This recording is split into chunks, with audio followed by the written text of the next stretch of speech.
올해 우리 교회 주제 성구로 정한 골로새서 2장 6절과 7절 말씀을 지난 1월 첫 주일에 설교한 후 교회 곳곳에 그 두 구절을 예쁘게 프린트해서 써붙여 놨습니다. 남녀 화장실, 친교실, 식당, 또 교회 입구 등등 우리 성도님들 가시는 곳이라면 어디서든 쉽게 읽으실 수 있도록 그렇게 붙여 두었는데요. 벌써 2달이 지났으니 원치 않아도, 특별히 노력하지 않아도 자연스럽게 이제 그 두 구절을 암송하게 되신 분들도 우리 가운데 계실 것이라 생각합니다. 암송하셨나요? 예. 한번 우리 다 같이 한번 암송해 볼까요? 예. 아직 다 못 외우신 분들은 앞에 있는 배너나 아니면 TV 스크린 아니면 주보 제일 첫 장에도 쓰여져 있습니다. 참고하시면서 살짝 참고하시면서 가능하면 한번 암송해 보시기 바랍니다. 그러므로 너희가 그리스도 예수를 주로 받았으니 그 안에서 행하되 그 안에 뿌리를 박으며 세움을 받아 교훈을 받은 대로 믿음에 굳게 서서 감사함을 넘치게 하라. 아멘. 지난 1월 첫 주일에 이 본문으로 설교할 때는 그러므로 라는 말을 따로 깊이 살펴보지 않았습니다. 그러나 1장 1절부터 2장 5절까지의 말씀을 지난 2달 동안 우리가 차근차근 살펴봤기 때문에 이제는 이 그러므로라는 말을 그냥 넘어갈 수가 없습니다. 그러므로라는 말은 앞에서 말한 내용들의 결론이라는 뜻이지요. 사도 바울이 지금까지 무슨 말씀들을 했습니까? 예수님이 누구신지, 예수님의 십자가를 통해 하나님께서 우리를 어떻게 용서하시고 하나님과 어떻게 화해시키셨는지, 화목시키셨는지, 또 오랫동안 감추어졌다가 이제 나타난 복음의 비밀이 무엇인지, 그 하나님의 비밀이신 그리스도를 전하기 위해 사도 바울이 얼마나 고난을 받고 또 힘썼는지, 그리고 그 복음을 믿고 예수님을 참되게 믿은 골로새 교회 성도들이 질서 있게 행하며 굳게 서 있는 모습을 보고 바울이 얼마나 기뻐했는지, 하나님께 감사했는지, 그와 같은 내용들을 우리가 살펴보았습니다. 바울은 골로새 교회 성도들의 믿음을 의심하지 않았습니다. 그들이 구원을 받았을까 안 받았을까 염려하지 않았습니다. 바울은 오히려 그들이 그리스도 예수를 주로 받았다는 사실을 분명히 확신했습니다. 바로 그 확신 위에서 그러므로 라고 말하며 이제 구원받은 성도답게 살라고, 곧 그 안에서 행하라고 권면하는 것입니다. 여기서 받았다라는 말은 인격적으로 우리가 예수님을 받았다라는, 환영했다, 영접했다라는 의미도 될 수 있습니다만, 사실은 고린도전서 15장에서 사도 바울이 이미 말씀했던 것과 같은 맥락으로 사용된 단어입니다. 형제들아, 내가 너희에게 전한 복음을 너희에게 알게 하노니 이는 너희가 받은 것이요 또 그 가운데 선 것이라. 내가 받은 것을 먼저 너희에게 전하였노니. 바울은 자신이 전해받은 복음을 그대로 전했고 성도들은 그것을 그대로 받아들였습니다.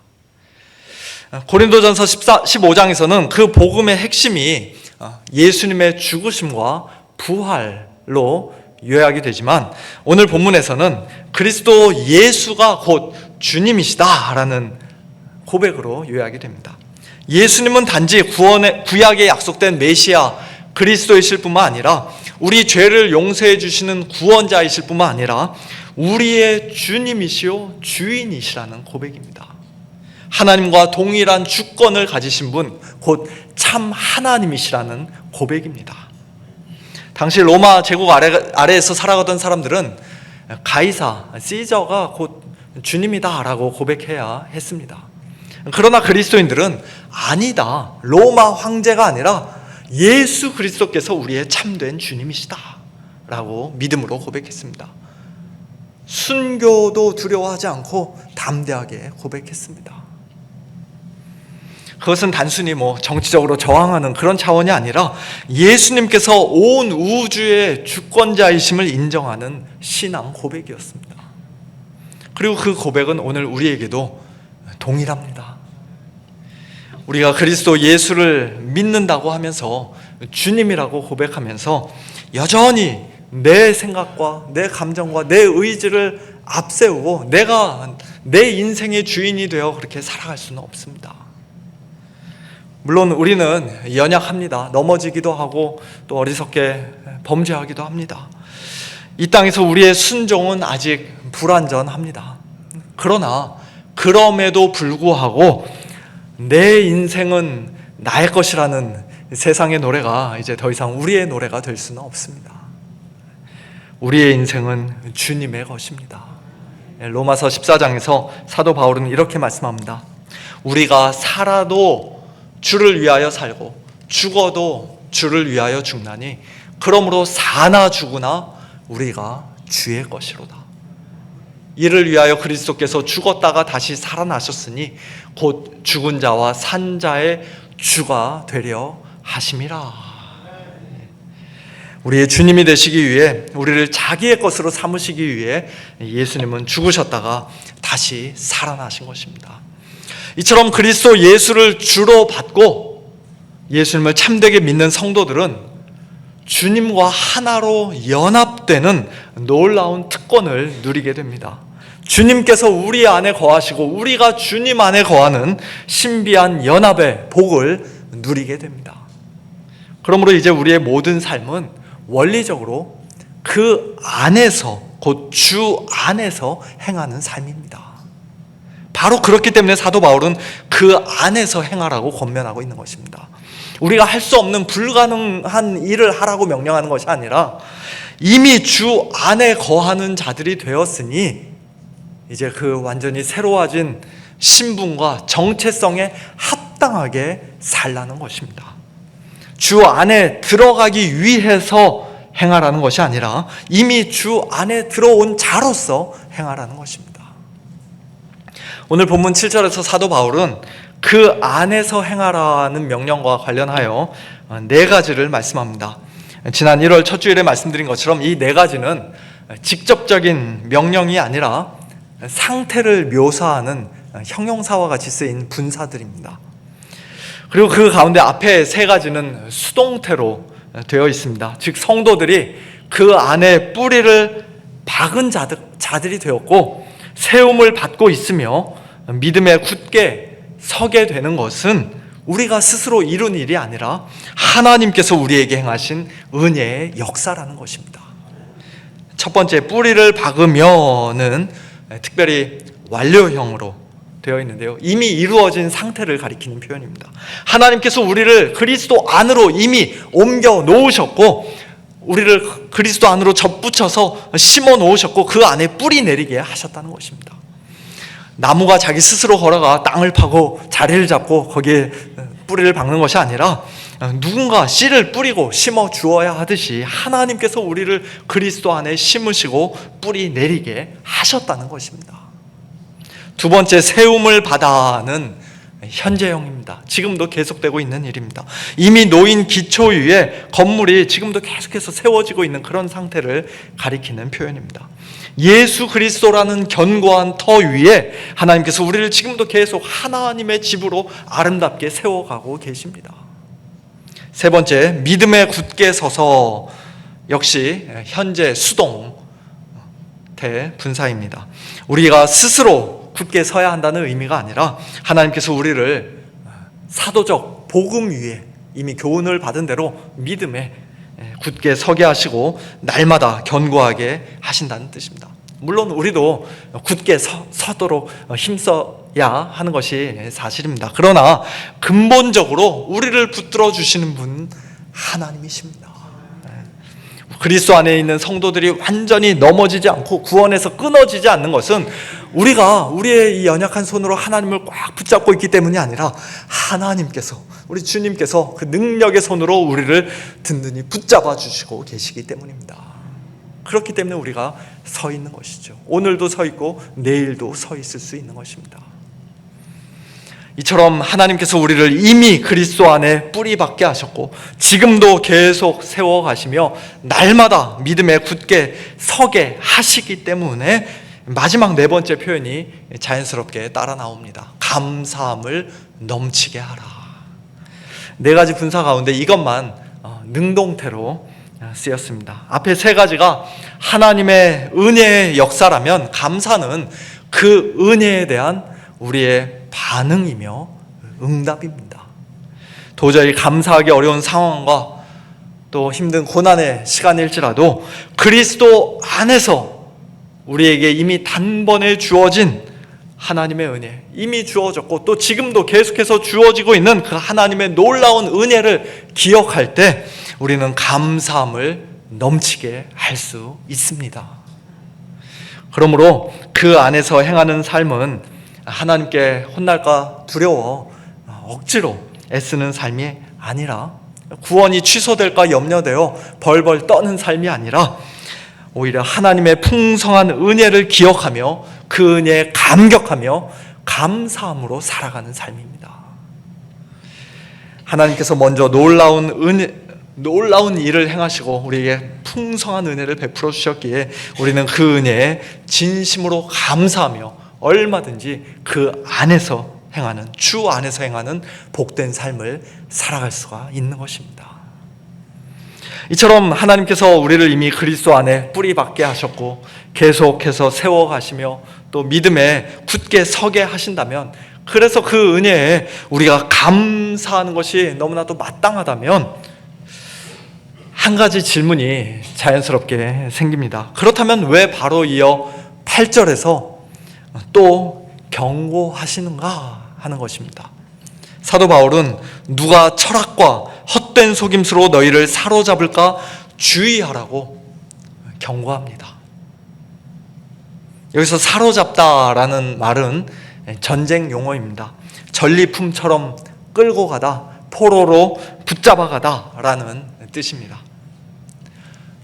이미 흑암의 권세에서 건짐을 받아 하나님의 사랑하는 아들의 나라로, 곧 그리스도 안으로 단번에 옮겨진 우리 성도들을 어떻게 해서든 또다시 어둠의 영역으로 끌고 가려는 미혹의 역사가 있다는 것입니다. 나무가 이미 깊이 뿌리 내렸다고 해서 거센 바람이 불지 않는 것이 아니죠. 집이 든든한 기초 위에 계속 세워지고 있다고 해서 그 집을 집어삼키려는 홍수가 나지 않는 것이 아닙니다. 바람은 불고 홍수가 납니다.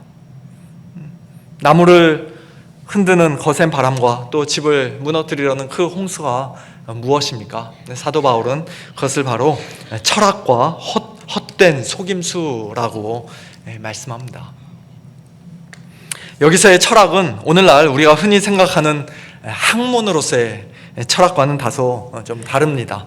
실제로 많은 목회자들이 앞으로 신학을 공부하기 위해 신학대학원을 갈 것을 미리 염두에 두고 대학교 때 철학과에 지원을 해서 철학을 전공하는 경우가 많이 있습니다. 저희 형도 그렇게 했고요. 또 저희 이전 담임 목사님도 그렇게 하셨는데요. 미리 철학을 공부하면은 사고력과 또 논리력 등을 훈련해서 또 하나님의 말씀을 연구하는 데도 많은 도움을 받을 수 있다고 합니다. 제가 철학을 본격적으로 전공하지는 않았지만 신학교에서 철학 과목을 배웁니다. 그런 것들을 통해서 여러 가지 또 사고하는 훈련을 하게 되죠. 필라소피라는 말, 철학이라는 말 자체도 지혜를 사랑한다라는 말인데 참 얼마나 아름다운 말입니까?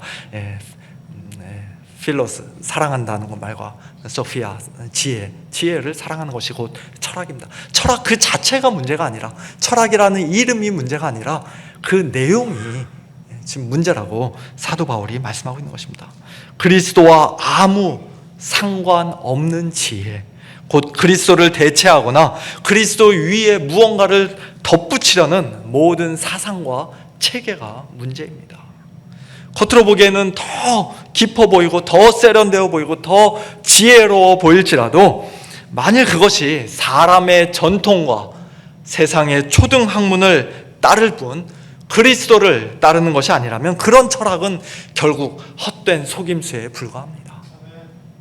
여기서 세상의 초등학문이라고 번역된 단어는 여러 가지 의미로 이해될 수 있습니다. 초등학문이란 단어는 원래 ABC와 같은 기본적인 알파벳을 가리키는 단어인데요.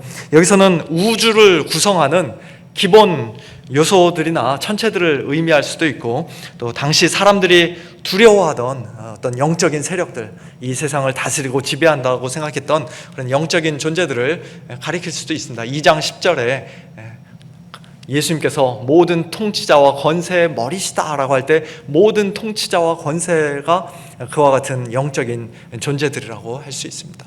또 11절에 보면은 이제 그 이후로 할례에 관한 말씀이 나오는데 우리가 다음 주에 살펴볼 텐데요. 어쩌면 이 세상의 초등학문을 이런 옛 언약에 속한 할례와 같이 옛 언약에 속한 의식들을 바울이 염두에 두고 말씀한 것인지도 모르겠습니다. 다양한 해석이 가능하지만 핵심은 분명합니다. 우리가 예수님을 믿지만 그래도 이것 하나만 더 있으면 지금보다 훨씬 더 안심이 될 것 같고, 더 안전할 것 같고, 더 확실할 것 같다고 생각하는 바로 그것이 오늘날 우리에게는 세상의 초등학문이 될 수 있습니다. 그것이 돈일 수도 있고요, 건강일 수도 있으며 우리 자녀들의 성공일 수도 있습니다.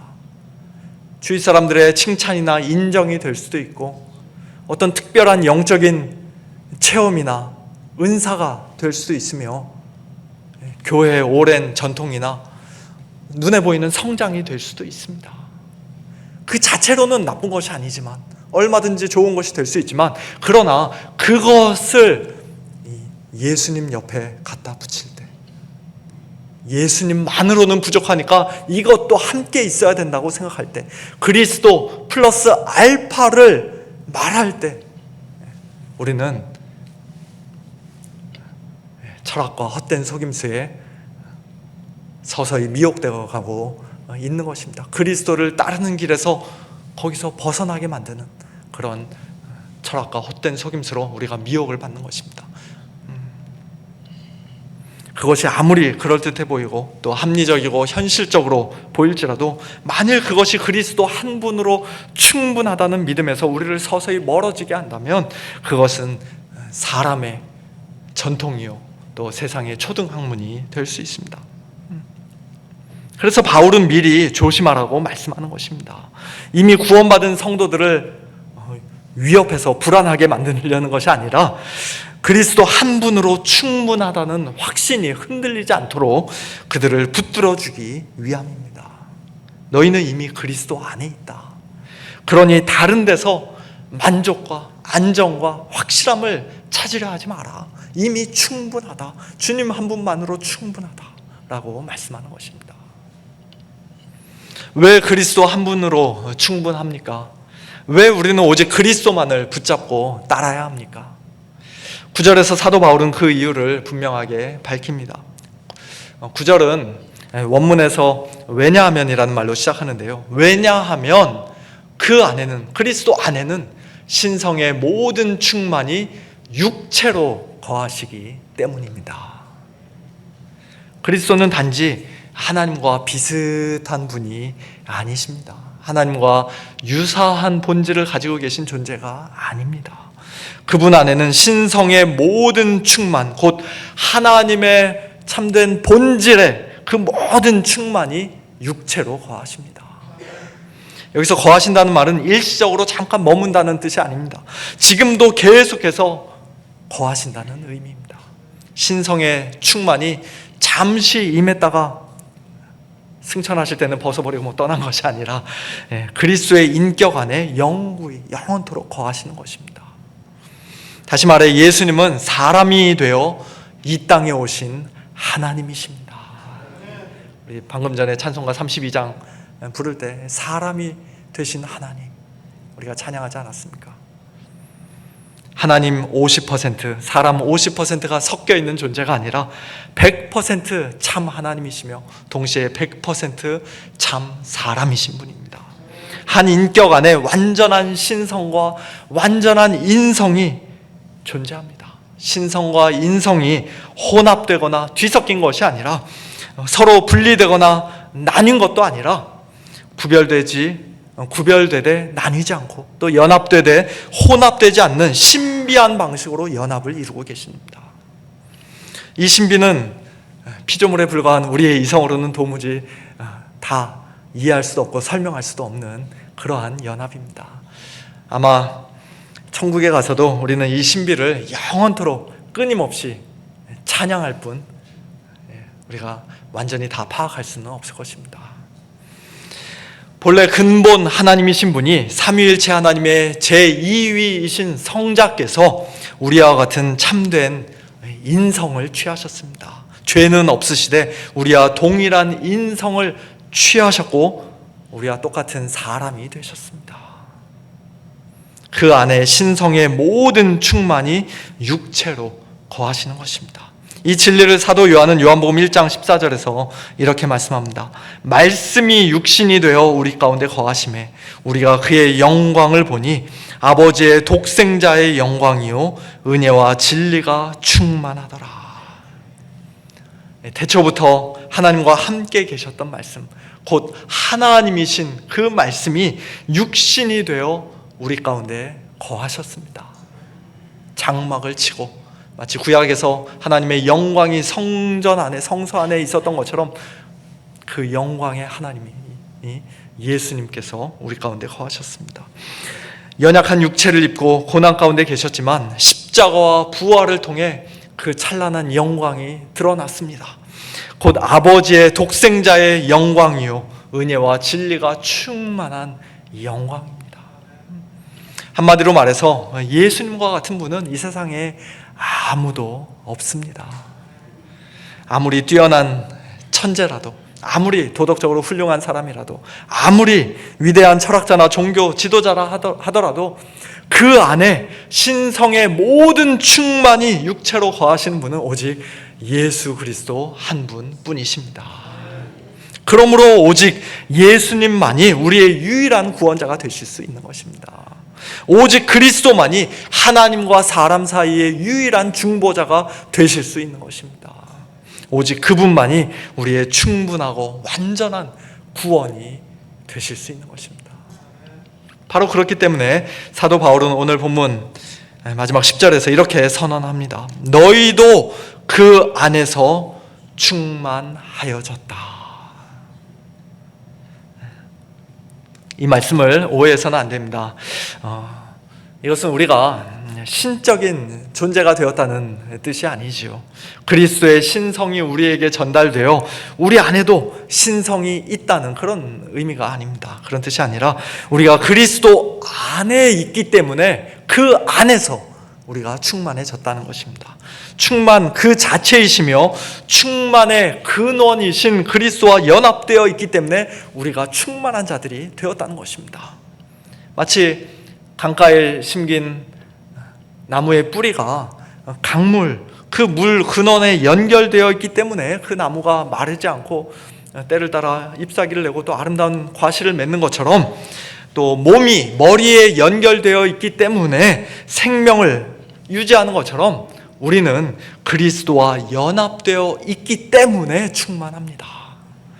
충만하신 분과 연합되어 있으니 주님 안에서 우리가 부족함이 없는 것입니다. 그렇다면 여기서 말하는 충만은 무엇입니까? 우리가 어떤 식으로 무엇이 충만해졌다는 것입니까? 이것은 단순히 기분이 좋아졌다는 뜻이 아닙니다. 여기서의 충만은 우리의 어떤 감정 상태가 아니라 구원의 완전성을 가리키는 표현입니다. 그리스도 안에서 우리가 받은 속량, 곧 죄사함이 완전합니다. 하나님 앞에서의 의롭다 하심이 완전합니다. 하나님의 자녀로서의 그 새로운 신분이 완전합니다. 천국의 시민권이 완전합니다. 장차 풍성히 누리게 될 그 영원한 생명이 완전합니다. 한마디로 우리의 구원은 무엇인가를 더 보태야 비로소 완성되는 구원이 아니라는 것입니다. 이미 완전한 구원입니다. 당시 골로새 교회 성도들을 미혹하던 자들은 이렇게 말했습니다. 예수는 이제 겨우 시작일 뿐이다. 더 깊은 것이 필요하다. 더 높은 단계로 올라가야 한다. 우리만 알고 있는 더 특별하고 비밀한 지식을 너희가 알아야 너희들도 충만해질 수 있다. 그러나 사도 바울은 아니라고 단호하게 말씀합니다. 아니다. 너희는 이미 충만하다. 이미 충만해졌다라고 완료형을 사용해서 이미 충만하여졌다라고 말씀합니다. 그렇습니다. 예수님을 넘어서는 더 높은 단계는 없습니다. 하나님의 비밀이신 그리스도보다 더 비밀스러운 지식은 없습니다. 지혜와 지식의 모든 보화가 감추어져 있는 예수 그리스도 바깥에 또 다른 보화는 없습니다. 주님 안에서 우리가 이미 받은 구원보다 더 큰 구원도 없습니다. 그리스도 한 분으로 충분합니다. 그리스도의 충만에 결핍이 없듯이 그분과 연합된 우리의 구원에도 결핍이 없습니다. 충만하신 그리스도 안에 있는 성도는 이미 충만한 자들입니다.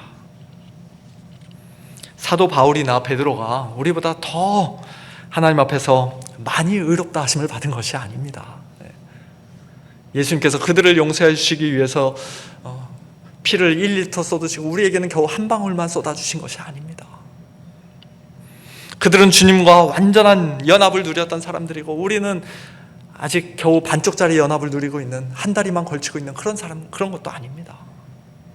그들은 천국의 시민권자였고 우리는 아직 비자 상태에 머물러 있는 그런 것도 아닙니다.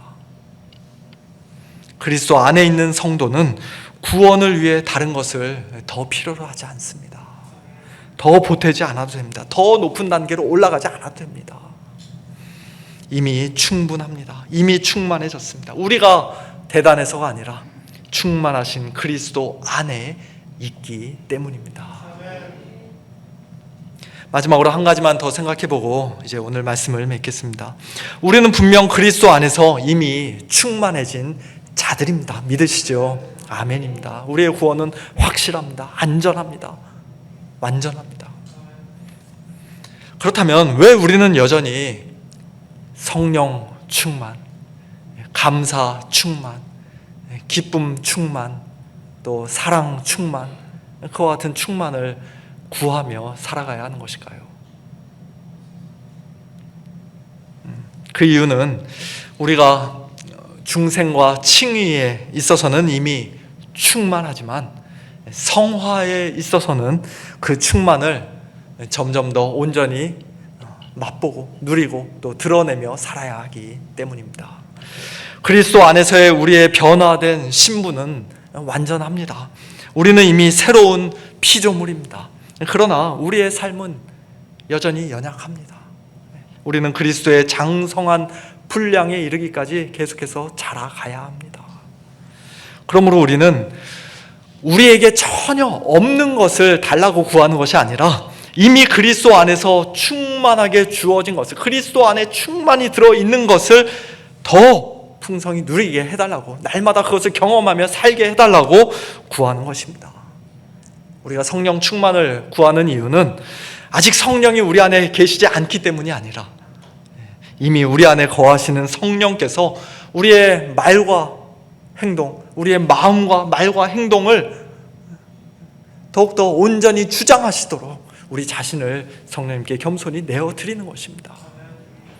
감사 충만을 구하는 이유는 하나님의 은혜가 아직 부족하고 모자라서가 아니라, 감사할 이유가 우리에게 없어서가 아니라 이미 넘치도록 받은 은혜를 더 분명히 깨닫고 그 은혜에 합당하게 감사로 하나님께 영광 올려드리기 위해서입니다.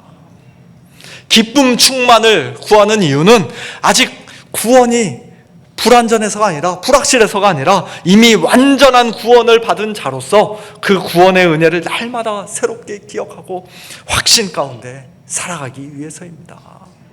주님께서 주시는 그 기쁨, 주님 안에 있는 기쁨, 이 세상이 알 수도 없고 줄 수도 없고 빼앗아갈 수도 없는 그 기쁨을 날마다 풍성히 누리며 살고자 하기 때문입니다. 사랑 충만을 구하는 이유는 우리에게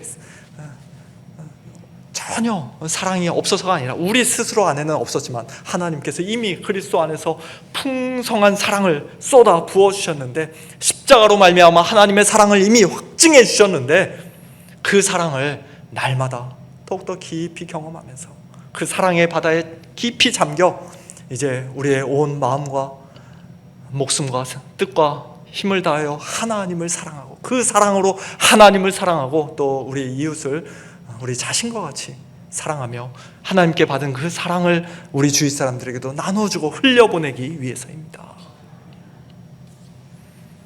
이미 충만하지만 그 충만을 더욱 풍성히 누리고자 사모하는 삶, 이미 구원받았지만 그 구원의 은혜에 합당하게 감사함을 넘치게 하며 살아가는 삶, 그것이 바로 그 안에서 행하는, 주 안에서 행하는 삶입니다. 주 안에서 행하라는 명령은 우리 힘으로 우리 스스로가 뭔가를 더 이루어야 한다는 그런 말이 아니라, 이미 그리스도와 연합한 자로서 그 복된 연합 안에 굳게 서서 살아가라는 것입니다. 다른데 눈 돌리지 말고, 한눈 팔지 말고, 기웃거리지 말고, 다른 것들을 붙들지 말고, 이미 충만하신 그리스도 예수를 우리의 주님으로 모시고 날마다 겸손히 그리스도를 따르며 예수님을 더욱더 닮아가라는 것입니다. 그러므로 충만하신 그리스도 안에서 이미 충만해진 성도들답게 날마다 성령 충만, 감사 충만, 기쁨 충만, 또 사랑 충만을 구하면서 먹든지 마시든지 무엇을 하든지 다 하나님의 영광을 위하여 하며 주 안에서 행하는 복된 저와 여러분 우리 모두가 될 수 있기를 예수님의 이름으로 축원합니다.